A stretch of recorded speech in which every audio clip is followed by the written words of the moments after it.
We are on the brink of martial law. This administration wants to go all the way. The president wants to militarize the country, subvert elections. This would be the most dystopian thing the administration has done. Miles Taylor, the former chief of staff for the Department of Homeland Security in the Trump administration, tech and security expert, author of A Warning by Anonymous and Blowback, and the author of a regular and free Substack newsletter, Treason with Miles Taylor.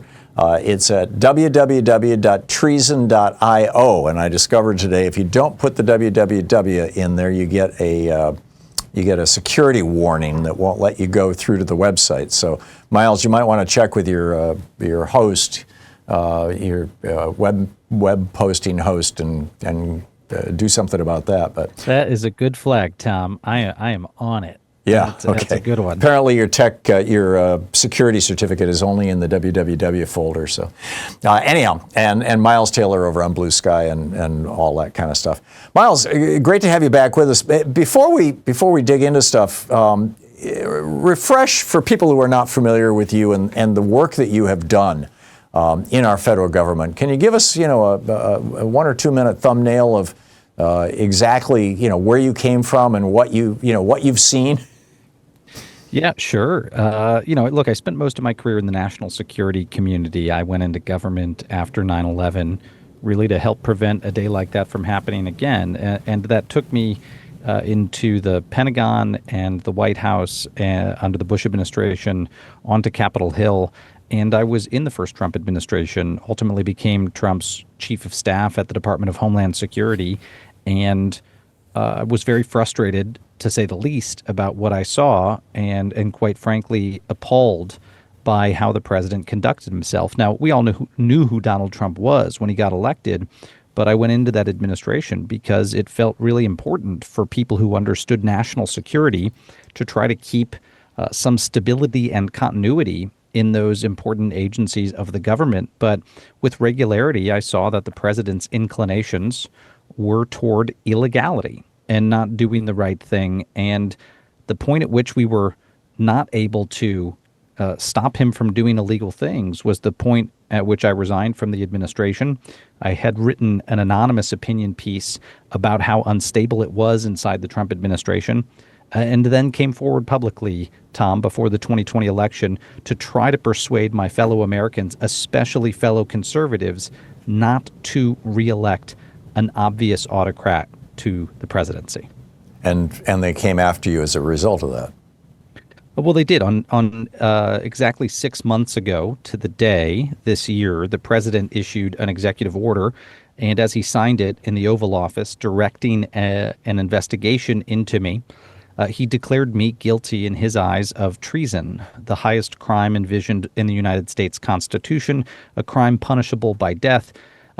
I suppose it would be reasonable, Tom, for your viewers and listeners to ask the question, if I am guilty of treason, then why 6 months later am I sitting here not in handcuffs and not in a jail cell? Mm-hmm. And I will give you the answer to that question.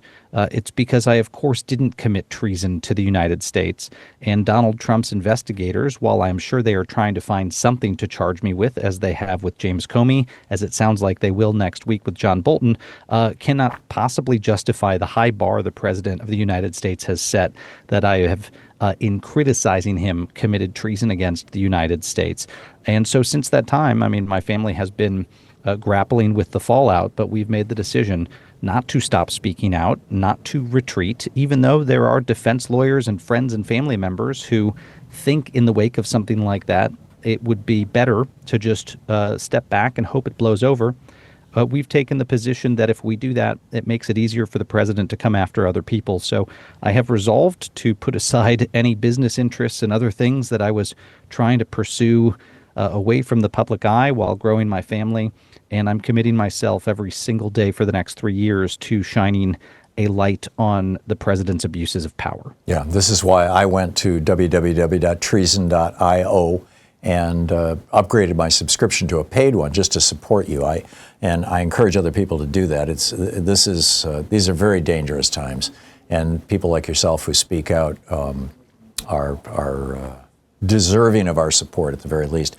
Miles, let's talk about national security. You're a national security expert.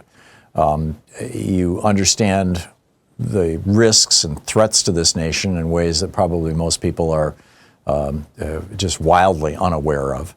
What do you see as the biggest national security risks coming out of the currently configured federal government? Well, look, I'll say this. The irony is not lost on me that the reason that someone like me went into government to go defend our country against foreign terrorist organizations and the tools that were built to make that happen are now being turned against the American people. And let me put that a little bit more explicitly. The counterterrorism architecture we built after 9/11 to hunt and identify and watch list and detain or eliminate foreign terrorists is now in the process of being turned against the American people and the political opposition. And there was a much overlooked executive order from the president last month called NSPM 7, National Security Presidential Memorandum 7, that laid out the bureaucratic process by which the president of the United States can now name virtually any organization he wants in the United States as a terrorist organization. And that opens the door for him to add Americans, potentially by the thousands, to the terrorist watch list and start to criminalize criticism in this country. This isn't made up. This isn't hyperbole. You can go to the White House website and read this language. It is extraordinary. It's the type of thing, when I was at the Department of Homeland Security in the first Trump administration, that I would have lit on fire if it hit my desk. I would have said, this is illegal. I don't need the lawyers to tell us this. This is unconstitutional. We cannot possibly go forward with this. This would be the most dystopian thing the administration has done.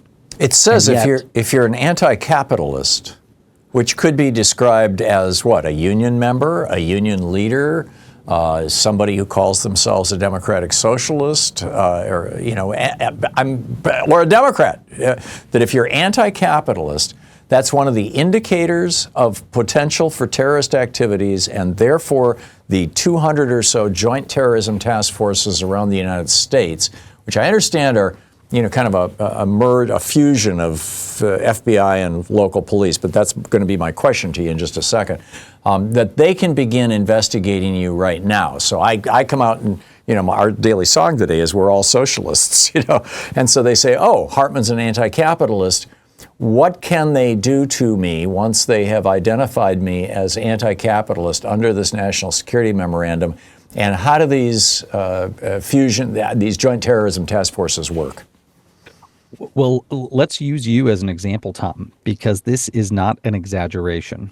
Given the political positions you have staked out in the past year, it would not be beyond imagination that one of this administration's joint terrorism task forces around the country could be directed to investigate you and your program and decide that the things you are saying are maybe aiding and comforting the enemy in their view. So they designate a terrorist organization and they say, you are saying things that provide them material support. And even if that's not true, you're not going to have a say in that. They can open the investigation, and they don't need anything more than reasonable suspicion to add you, Tom, to the terrorist watch list. Which means what? Which means I it can can't mean fly? A lot of things. Well, if they decide to put you on the no-fly list, but that would be a mistake because then they would tip you off to the fact that you're on the list. It just makes it a lot easier to track and monitor you, not just from a travel perspective, but a financial perspective. And if they want to go seek additional measures, it'll facilitate the ability to monitor your communications. That's what we're talking about here. Yeah. This isn't in the abstract anymore. This is now happening. And there was a saying in the 20th century about the banality of evil.